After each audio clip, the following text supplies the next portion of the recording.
Bener-bener ya, orang-orang seperti Din Syamsuddin ini nggak punya muka, nggak punya malu dia. Sekarang dia teriak-teriak, dia ngamuk-ngamuk, tolak putusan Mahkamah Konstitusi. Padahal semua keinginan daripada mereka sudah dikabulkan, termasuk oleh MK. Termasuk ketika mereka menginginkan untuk menghadirkan para menteri untuk bersaksi di depan Mahkamah Konstitusi. Ente masih seperti itu aja ya. Bener-bener nggak mendidik banget orang. Nggak layak dijadikan tokoh panutan. Nggak. Kita coba cek nih amukan mereka. Kacau. Saya dapat menyimpulkan bahwa Mahkamah Konstitusi menolak gugatan dari tim paslon 01 maupun tim paslon 02. Ikuti saya. Inna lillahi wa inna ilaihi raji'un.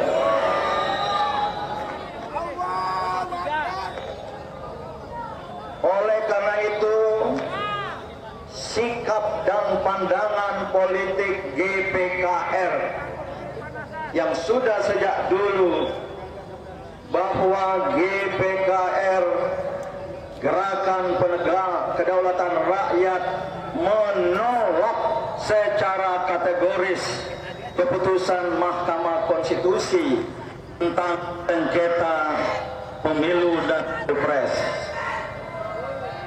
Mohon tenang. Ya. Saya kira masih berlangsung. Siapa tahu ada mukjizat. Itu yang kita doakan. Kita menolak baik pada tingkat argumen atau alasan. Saya tadi ikuti 2, 3, 4 hakim konstitusi dari orang di luar bidang hukum menyampaikan bahwa apa yang digugat oleh tim 01 maupun tim 03 mengapa tidak disampaikan sebelum pilpres. Itu gugatannya. Terus terang, seseorang dari luar ranah hukum, ini adalah pendapat yang aneh bin ajaib.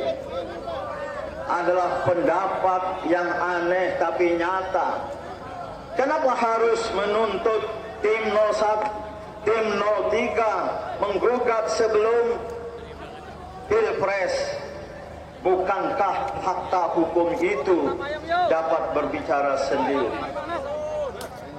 Yang kedua, saya ikuti argumen dan logika mereka, para hakim Mahkamah Konstitusi yang sudah membacakan keputusannya. Ini adalah bertentangan, maksudnya gugatan dari tim 01, tim 03 tidak termasuk GPKR, karena GPKR tidak berhubungan dengan tim-tim pemenangan masing-masing paslon. Mereka mengatakan ya, bahwa gugatan dari tim penggugat ini tidak beralasan secara hukum. Jadi kesimpulannya, Mahkamah Konstitusi dan para hakim konstitusi melihat persoalan semata-mata dari aspek hukum belaka. Mereka tidak pernah mengaitkan dengan etika dan moral hukum. Ini yang hilang. Tidak usah. Tidak usah. Tidak. Insya Allah saya masih kuat. Tidak kalah dari yang muda-muda. Jadi semata-mata melihat dari aspek hukum. Sementara hukum kita di Indonesia ini sudah rusak. Tidak dari aspek etika dan moralitas hukum.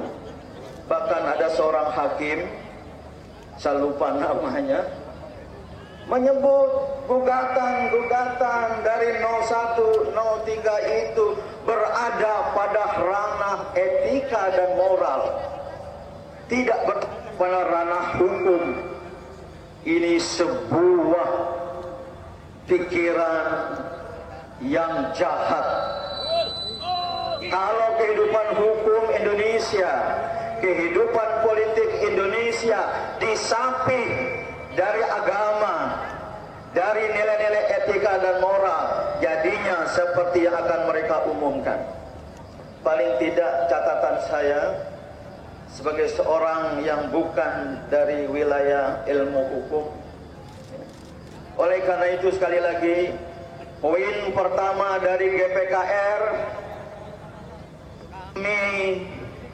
kita semua menolak secara kategoris keputusan Mahkamah Konstitusi yang sebentar lagi akan dibacakan. Kacau banget sih. Tolak hasil putusan Mahkamah Konstitusi. Allahu Akbar. Apaan sih? Dari kemarin kalian bawa-bawa Tuhan. Dari mulai awal kampanye kalian bawa-bawa Tuhan. Ketika proses sengketa di Mahkamah Konstitusi, Anda juga bawa-bawa Tuhan. Dan sekarang, ketika kalian permohonannya tidak dikabulkan, kalian juga bawa-bawa Tuhan. Seolah-olah Allah itu merestui apa yang kalian sedang lakukan. Seolah yang kalian lakukan atas perintah Allah. Kan kurang ajar.